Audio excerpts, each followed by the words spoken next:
Hello बच्चों, कैसे हैं आप सब लोग। मैं आपका एजुकेटर विकास जौनवाल स्वागत करता हूं आपके अपने YouTube channel unique classes Jaipur में। तो आज मैं आप लोगों को पढ़ाने जा रहा हूं 12th क्लास के एक टॉपिक द लैक ऑपेरॉन के बारे में। तो आज की क्लास में हम बात करने जा रहे हैं द लैक ऑपेरॉन के बारे में। द लैक ऑपेरॉन के बारे में बात करने से पहले हमें जेनेटिक्स के एक छोटे से टॉपिक उसके बारे में हम लोगों को पता होना चाहिए।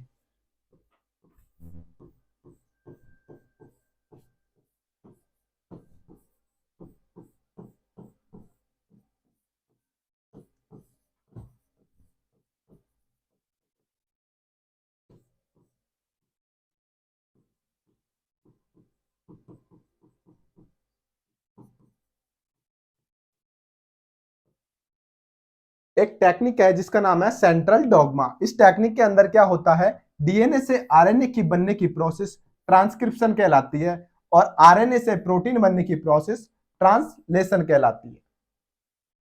तो डीएनए और आरएनए,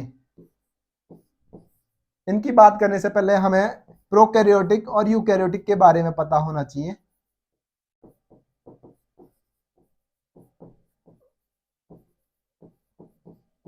तो जिन लोगों को नहीं पता प्रोकैरियोटिक और यूकैरियोटिक क्या होते हैं, उनको मैं आगे की क्लास में बताऊंगा। सबसे पहले हमें ऑपेरॉन के बारे में बात करने जा रहे हैं। तो ऑपेरॉन का कॉन्सेप्ट ये कहता है कि ये ओनली प्रोकैरियोट्स के अंदर देखा जाता है। यूकैरियोट्स के अंदर ये मेनली बहुत कम या बिल्कुल ना के बराबर देखा जाता है। प्रोकैरियोटिक की बात करें तो प्रोकैरियोटिक होते हैं पोलोसिस्ट्रोनिक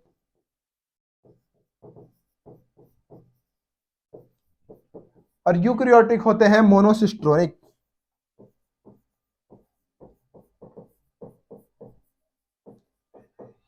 आप लोगों को नाम से ही देखने का मतलब पता चल रहा है कि पोली का मतलब होता है मैनी और सिस्ट्रॉन कि जिसके अंदर बहुत सारे सिस्ट्रॉन हो हम उसको बोलते हैं पॉलीसिस्ट्रोनिक। और मोनो का मतलब होता है एक सिंगल, कि जिसके अंदर एक सिंगल सिस्ट्रॉन हो उसे हम कहते हैं मोनोसिस्ट्रोनिक। पॉलीसिस्ट्रोनिक का मतलब एक डीएनए से आरएनए का बनना और आरएनए से कई सारे प्रोटीन का बनना पॉलीसिस्ट्रोनिक कहलाता है। मोनोसिस्ट्रोनिक एक डीएनए से सिंगल आरएनए का बनना और सिंगल पॉलीपेप्टाइड चेन का बनना मोनोसिस्ट्रोनिक कहलाता है। रेगुलेशन ऑफ जीन एक्सप्रेशंस, कि हमारी बॉडी सेल से मिलकर बनी रहती और उन सेल्स का, हर सेल का अपना अपना एक काम होता है। जैसे कि एग्जाम्पल के तौर पे देखें कि सलाइवरी ग्लैंड सलाइवा बनाने के लिए काम आती है, मसल्स बनाने के लिए दूसरी सेल लगती है। ऐसा नहीं देखा जाता कि सलाइवरी ग्लैंड सलाइवा बनाने की बजाय मसल सेल्स का काम करे। इनको रेगुलेट करती है कौन, जीन।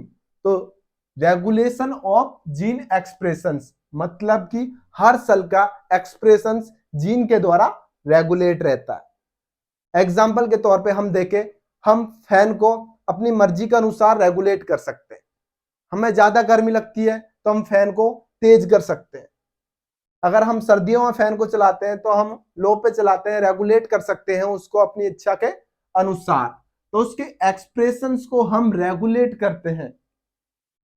तो ऐसे ही ऑपेरॉन के अंदर होता है। Operon regulation of gene expressions के अंडर काम करता है। बात करें हम ऑपेरॉन की, तो ऑपेरॉन होता क्या है, the cluster of gene that having a same common promoter in prokaryotic that is called operon. Operon only prokaryotes के अंदर देखा जाता है। Example E coli.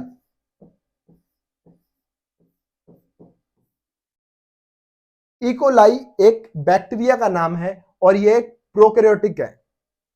प्रोकैरियोटिक सेल्स और यूकैरियोटिक सेल को आप लोगों को अगली क्लास में बताया जाएगा। बात करें हम प्रोकैरियोटिक सेल्स के इकोलाई बैक्टीरिया के बारे में।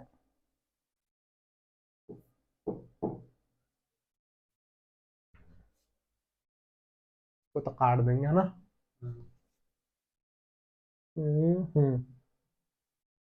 E coli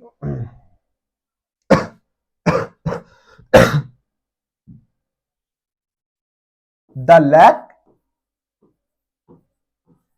operon. अभी मैंने आप लोगों को ओपेरोन के बारे में बताया, तो लैक का मतलब होता है लैक्टोज।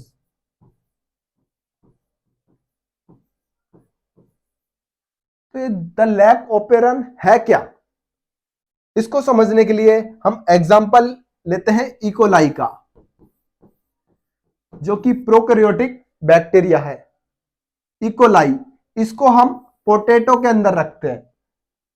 ये इकोलाई का डीएनए, जेनेटिक मटेरियल या फिर इकोलाई, इसको हमने पोटैटो के अंदर, एक आलू के अंदर रखा, तो आलू के अंदर क्या प्रेजेंट रहता है, कार्बोहाइड्रेट।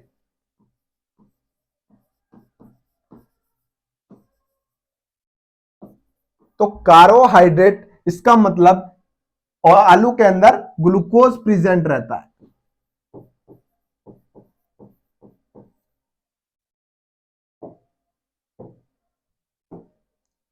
ग्लूकोज। तो इकोलाई एक बैक्टीरिया, इसको सरवाइव करने के लिए ग्लूकोज का सोर्स चाहिए। ग्लूकोज इसको डायरेक्ट आलू से मिल जाता है, तो आलू के अंदर इकोलाई आसानी से सरवाइव कर सकता है। यही हम बात करें दूसरी जगह, मिल्क के अंदर, पेन चेंज कर लेता हूं, यह हमारा मिल्क, और इसके अंदर हम लोगों ने रखा इकोलाई को। यह क्या है, इकोलाई बैक्टीरिया। तो हमें पता है मिल्क के अंदर क्या प्रेजेंट रहता है बच्चों, मिल्क के अंदर रहता है लैक्टोज। बट इकोलाई को तो जरूरत है, रिक्वायरमेंट है किसकी, ग्लूकोज की, और यहां प्रेजेंट क्या है, लैक्टोज। तो ग्लूकोज नहीं है, यहां पर लैक्टोज प्रेजेंट है।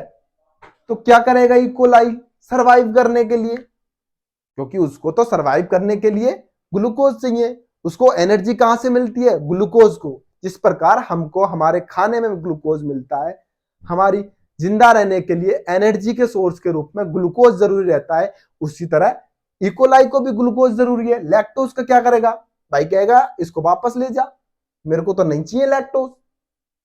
बट लैक्टोज को हम ब्रेक कर देंगे, किसमें, ग्लूकोज और गैलेक्टोज में।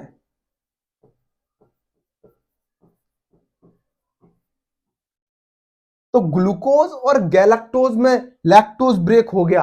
अब इकोलाई क्या करेगा, ग्लूकोज को ले लेगा। लो भाई, सरवाइव करने के लिए, एनर्जी के लिए इसको क्या चाहिए था, ग्लूकोज। तो इसको क्या मिल गया, ग्लूकोज। लेकिन ग्लूकोज मिला कैसे, ये हम पढ़ेंगे द लैक ओपेरॉन कॉन्सेप्ट के अंदर।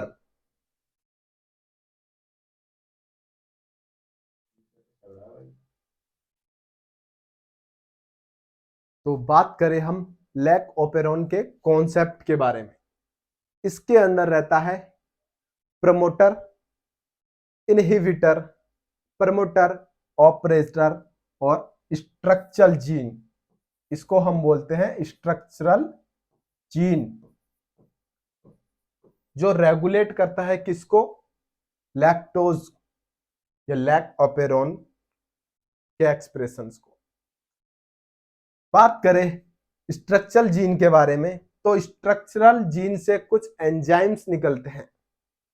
उनका नाम है, जेड से निकलने वाला एंजाइम है बीटा गैलेक्टोसाइडेज, और वाई से निकलने वाला है परमिएज, और अल्फा से निकलने वाला है ट्रांस एसिटाइलेज। बीटा गैलेक्टोज क्या काम करता है, बीटा गैलेक्टोज करता है लैक्टोज को ग्लूकोज एंड गैलेक्टोज में ब्रेक करने का काम। परमिएज का क्या फंक्शन है, परमिएज लैक्टोज को सेल के अंदर ट्रांसफर करने का काम करता है, क्योंकि लैक्टोज प्लाज्मा मेम्ब्रेन को पार ही नहीं कर सकता। तो लैक्टोज को अंदर आना तो जरूरी है ब्रेक करने के लिए, तो लैक्टोज को अंदर लाने का काम कौन करेगा? परमिएज। ट्रांस एसिटाइलेज के बारे में अभी हमें ज्यादा नॉलेज नहीं है, बुक्स में भी इसके बारे में ज्यादा नहीं बताया, तो हम इसकी बहुत ही कम बात करेंगे। प्रमोटर होता है जहां से जीन का ट्रांसक्रिप्शन प्रमोट होता है, मतलब स्टार्टिंग पॉइंट है जहां से जीन ट्रांसक्राइब होती है। बात करें ऑपरेटर की, ऑपरेटर एक ऐसी जगह है जहां पर आरएनए पॉलीमरेज आकर बाइंड करता है। इनहिबिटर जीन, इनहिबिट क्या होता है? इनहिबिट का मतलब होता है किसी चीज को रोकना। आरएनए पॉलीमरेज आके, ये आरएनए पॉलीमरेज आके ऑपरेटर पे जुड़ेगा और ट्रांसक्रिप्शन करेगा, फिर ट्रांसलेशन होता है। बट इनहिबिटर जीन क्या करेगी? ये यहां पर आके बाइंड कर जाएगी। इनहिबिटर जीन ऑपरेटर पर आके बाइंड कर जाएगी। अब ऑपरेटर पर इनहिबिटर जीन आके बाइंड कर गई तो आरएनए पॉलीमरेज बाइंड नहीं कर पाएगा। तो ये इनहिबिटर का काम क्या है कि इसने ट्रांसक्रिप्शन को, ट्रांसलेशन को इनहिबिट कर दिया, ट्रांसक्रिप्शन और ट्रांसलेशन को रोक दिया है इस प्रोसेस को। कैसे? इनहिबिट करके यहां पर आके इससे जुड़ के, ये आई यहां पर आके इससे जुड़ गया। अब इसके जुड़ने से आरएनए पॉलीमरेज भाई साहब कहेंगे कि भाई तुम तो पहले से ही जुड़े हुए हो, मैं तुम्हारे साथ कैसे जुड़ जाऊं अब? तो इनहिबिटर क्या कर देगा? ट्रांसक्रिप्शन और ट्रांसलेशन की प्रोसेस को इनहिबिट कर देगा। तो आशा करता हूं आप लोगों को सब कुछ समझ में आ रहा है। आगे की क्लास के लिए हम थोड़ा लैकोपेरोन को डिटेल में पढ़ेंगे। तो अभी हम कंडीशन पर बात करते हैं कि व्हेन लैक्टोज इज एब्सेंट, मतलब इकोलाई में अगर लैक्टोज एब्सेंट रहता है तो जीन कैसे फंक्शन करती है। तो आइए बात करते हैं जीन की। सबसे पहले आरएनए पॉलीमरेज आके बाइंड करेगा प्रमोटर रीजन से, प्रमोटर रीजन से इसका ट्रांसक्रिप्शन होगा, ट्रांसक्रिप्शन के बाद इनहिबिटर जीन से बनेगा एमआरएनए, इसको बोलेंगे हम रिप्रेसर एमआरएनए।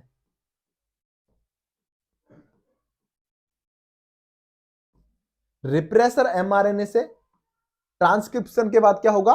ट्रांसलेशन, उससे बनेगा रिप्रेसर प्रोटीन।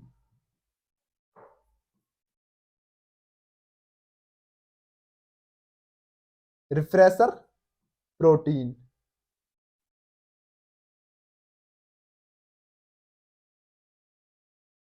रिप्रेसर प्रोटीन क्या काम करेगा? ये आगे फर्दर ऑपरेटर से जुड़ जाएगा। कैसे? मान लो यहां से आरएनए पॉलीमरेज आके प्रमोटर रीजन पर जुड़ जाता है, ये आरएनए पॉलीमरेज आके प्रमोटर रीजन पर जुड़ गया ट्रांसक्रिप्शन की प्रोसेस करने के लिए। बट वो जैसे ही ऑपरेटर पर जाएगा ट्रांसक्रिप्शन को आगे बढ़ाने के लिए, तो देखता है कि ट्रांसक्रिप्शन ऑपरेटर पर तो पहले ही रिप्रेसर प्रोटीन आके बैठी हुई है, ये हमारी repressor protein. Repressor protein short form में लिख देता हूं। रिप्रेसर प्रोटीन के आने से क्या होगा?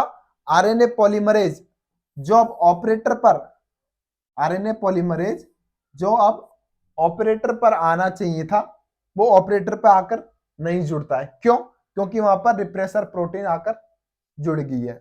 तो इन तीनों से निकलने वाले enzyme beta galactosidase,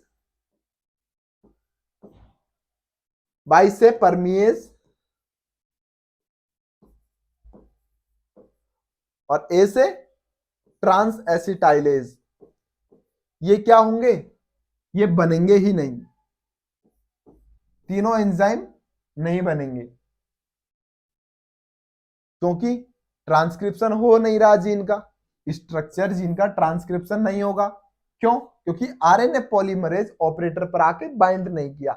RNA polymerase क्यों बाइंड नहीं किया? क्योंकि रिप्रेसर प्रोटीन आके बाइंड कर चुकी है ऑपरेटर। रिप्रेसर प्रोटीन का काम यही होता है कि वो उसको चीज को रिप्रेस करता है, चीज को रोक देता है, आगे आने वाली प्रोसेस को रिप्रेस कर देता है, उसको हम बोलते हैं रिप्रेसर प्रोटीन। ये हमने देखा लैक्टोज इज एब्सेंट के केस में, कि लैक्टोज अगर एब्सेंट होगा तो स्ट्रक्चर जीन या फिर जो एंजाइम बनेंगे वो कैसे फॉर्म होंगे। बट एक कंडीशन ऐसी भी आती है कि पूरे कंप्लीट जीन का स्विच ऑफ नहीं होता, कुछ मात्रा में, बिल्कुल थोड़ी मात्रा में स्ट्रक्चर जीन से निकलने वाले एंजाइम बनते हैं, कुछ मात्रा में। आगे वाली स्लाइड में बताता हूं आप लोगों को।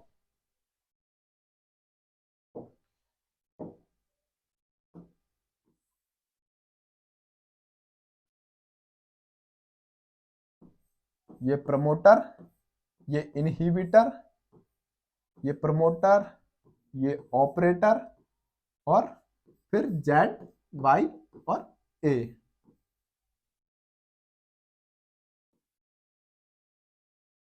कैसे? कि कुछ मात्रा में, या फिर आरएनए पॉली, यहां से, ये पेन का भी बड़ा लफड़ा है रे बाबा। इनहिबिटर जीन से रिप्रेसर एमआरएनए बना और रिप्रेसर प्रोटीन बना। रिप्रेसर प्रोटीन क्या करेगा? ऑपरेटर पर आके बाइंड कर जाएगा, ये ऑपरेटर पर आके बाइंड कर गया। अब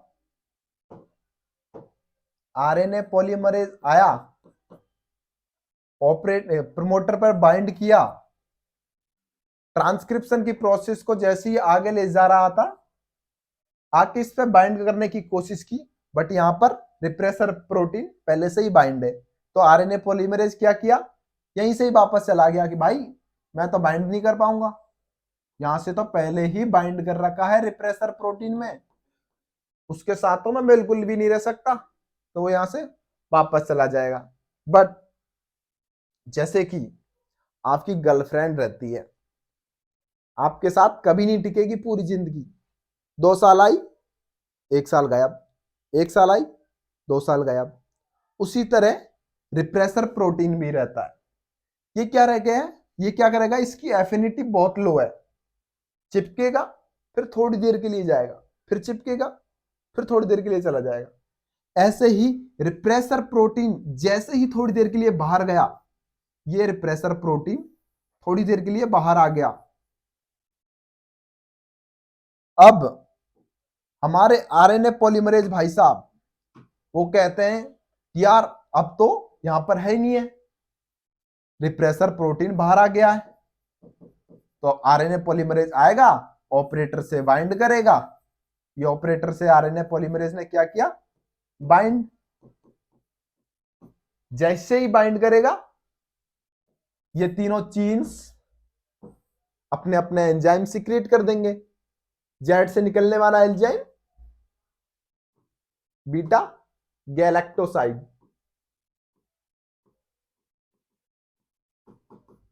बीटा गैलेक्टोसाइडेज।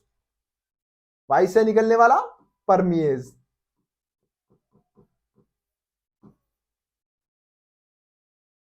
और ए से ट्रांस एसिटाइलेज।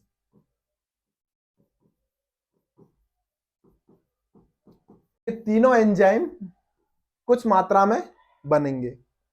अब हम बात करते हैं when lactose is present.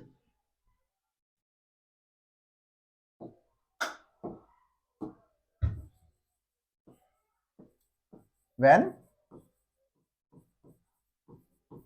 Lactose is present, E coli को हमने मिल्क के अंदर रखा,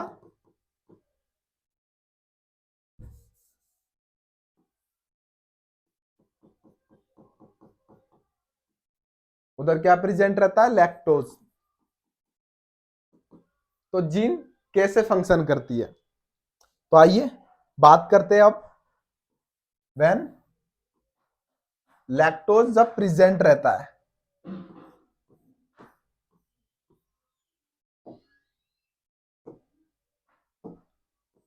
promoter, inhibitor, promoter, operator, Z Y alpha. When lactose is present, तो जीन कैसे फंक्शन करेगी। सबसे पहले आरएनए पॉलीमरेज आया, प्रमोटर से बाइंड किया, ट्रांसक्रिप्शन किया, इनहिबिटर से बना रिप्रेसर एमआरएनए, और रिप्रेसर एमआरएनए से बना रिप्रेसर प्रोटीन।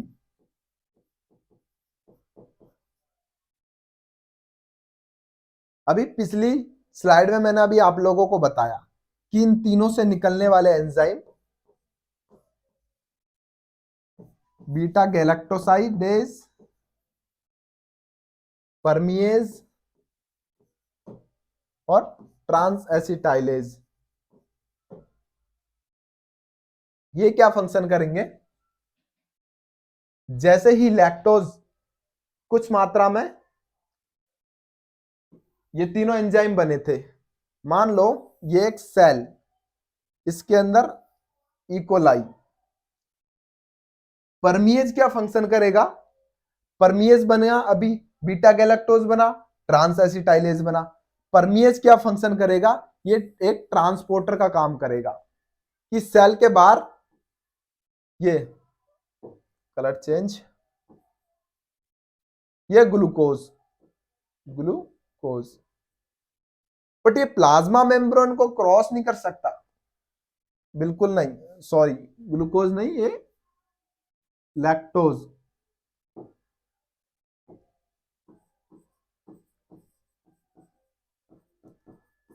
लैक्टोज की इतनी हिम्मत नहीं है कि वो सेल की प्लाज्मा मेम्ब्रेन को क्रॉस कर जाए, बिल्कुल भी नहीं, औकात ही नहीं है उसकी कि वो सेल की प्लाज्मा मेम्ब्रेन को क्रॉस कर जाए। तो इसके लिए एक एंजाइम है, उसे हम बोलते हैं परमिएज।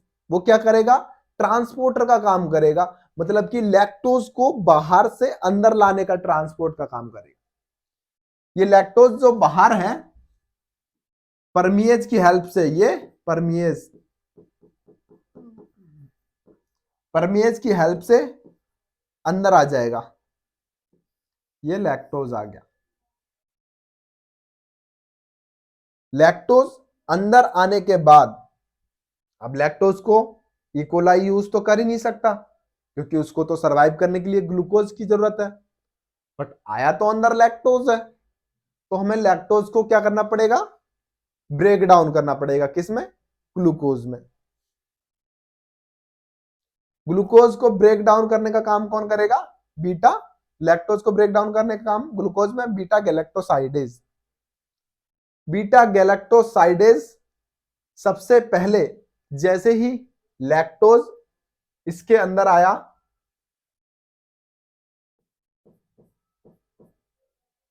आरएनए पॉलीमरेज आया, प्रमोटर से बाइंड किया, ऑपरेटर से बाइंड करने की सोच रहा था, बट रिप्रेसर प्रोटीन ऑपरेटर से बाइंड करता है, पिछली वीडियो में, पिछली स्लाइड में मैंने आप लोगों को बताया।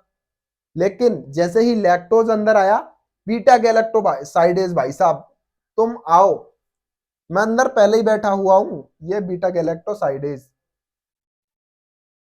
कौन सा कलर लो, रेड ले लेते हैं, चलो, ये बीटा गैलेक्टोसाइडेज।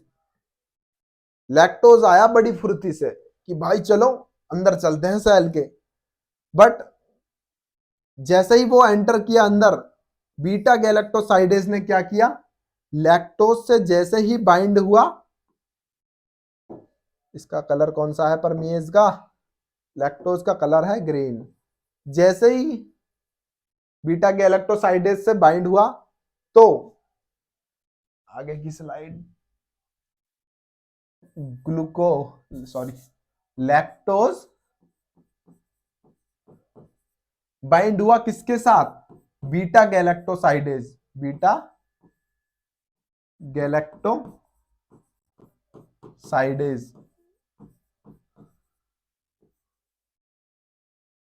तो उसने क्या किया, बीटा गैलेक्टोसाइडेज ने लैक्टोज को एलो लैक्टोज में चेंज कर दिया, एलो लैक्टोज।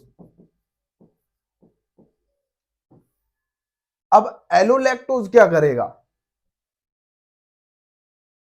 एलो लैक्टोज आके ये रिप्रेसर प्रोटीन है, इसको क्या कर देगा, इनएक्टिवेट।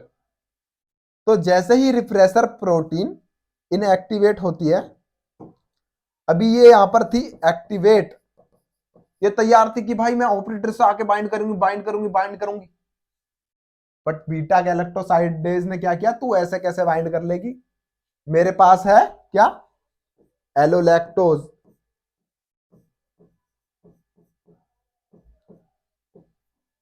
तो एलोलैक्टोज क्या कर देगा, एक्टिव को क्या बना देगा, इनएक्टिव,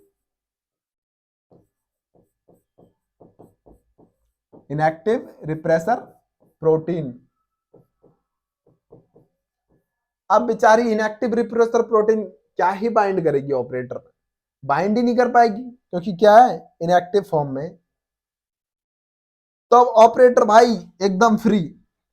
अब आरएनए पॉलीमरेज जो प्रमोटर से बाइंड था, ट्रांसक्रिप्शन करेगा आगे कि हाँ भाई मैं तो जुड़ूंगा, अब प्रमोटर खाली है, ऑपरेटर खाली है, ऑपरेटर पर कोई नहीं बैठा, तो ये आ गया भाई आरएनए पॉलीमरेज, इसने क्या कर दिया, ट्रांसक्रिप्शन कर दिया, ट्रांसक्रिप्शन कर दिया। अब ट्रांसलेशन की प्रोसेस भी होगी, ट्रांसलेशन की प्रोसेस में क्या होगा, आरएनए पॉलीमरेज आगे बढ़ता जाएगा और सारे सारे एंजाइम बनते जाएंगे और इससे प्रोटीन बन जाएगा। अब बहुत मात्रा में बीटा गैलेक्टोसाइडेज परमिएज, सेल के अंदर परमिएज ही परमिएज हो रहा है, बीटा गैलेक्टोसाइडेज ही हो रहा है, इतने सारे बीटा गैलेक्टोसाइडेज हो गए, इतने सारे परमिएज हो गए। अब बोलते हैं सेल को, अगर तेरी हिम्मत है, तेरे पास लैक्टोज है, तू लेके आ लैक्टोज, मेरे पास क्या है, बीटा गैलेक्टोसाइडेज। बीटा गैलेक्टोसाइडेज ने सबसे पहले क्या किया, एलोलैक्टेज किया, मतलब लैक्टोज और बीटा गैलेक्टोज मिलके एलोलैक्टोज बनाया और एक्टिव रिप्रेसर प्रोटीन को इनएक्टिव रिप्रेसर प्रोटीन में कन्वर्ट कर दिया, जिसके कारण अपना ऑपरेटर खाली, ऑपरेटर खाली, आरएनए पॉलीमरेज आया, ऑपरेटर से जुड़ गया, ट्रांसक्रिप्शन ट्रांसलेशन और प्रोटीन बना दिया। बीटा गैलेक्टोसाइडेज का पहला फंक्शन क्या था, एलोलैक्टोज का बनाना। दूसरा फंक्शन इसका क्या है कि लैक्टोज को ब्रेक करना, कि बीटा गैलेक्टोसाइडेज, इसके मेजर दो फंक्शन है। पहला कौन सा, कि ये लैक्टोज से बाइंड होके एलोलैक्टोज बनाता है,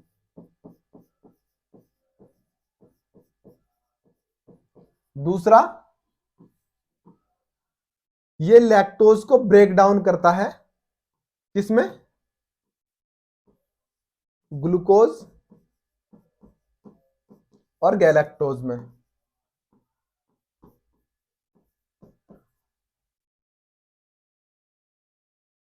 तो अब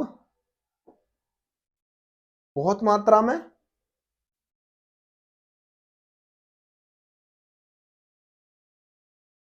में बन गया बीटा गैलेक्टोसाइडेज। तो ये कहता है कि आओ भाई आओ लैक्टोज, तुम आओ, मैं देख लूंगा, अब तुम सेल के अंदर आओ, मैं तुम्हें देख लूंगा, मैं तुम्हें ग्लूकोज और गैलेक्टोज में कन्वर्ट कर दूंगा और ग्लूकोज को एनर्जी के रूप में ले लूंगा। तो कितना भी ग्लूकोज आए, सॉरी कितना भी लैक्टोज आए, इकोलाई क्या करेगा, ग्लूकोज ले लेगा उससे आसानी से।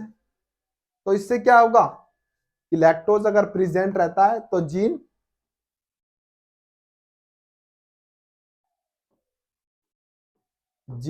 Switch on. लैक्टोज के प्रेजेंट रहने से भी जीन का स्विच ऑन रहता है। इसी को हम पढ़ते हैं लैक ऑपेरॉन।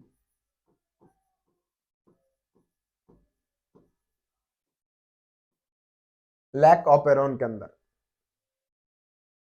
तो आशा करता हूं आप लोगों को लैक ऑपेरॉन का कॉन्सेप्ट समझ में आया होगा। जो चीज आप लोगों को समझ में नहीं आई वो मुझे कमेंट करके बता सकते हैं। मैं अगली वीडियो में इस चीज को और अच्छे से एक्सप्लेन करने की कोशिश करूंगा। अगर वीडियो अच्छी लगे तो लाइक शेयर सब्सक्राइब और चैनल को ऑन करके रखना। मिलते हैं अगली वीडियो में। धन्यवाद।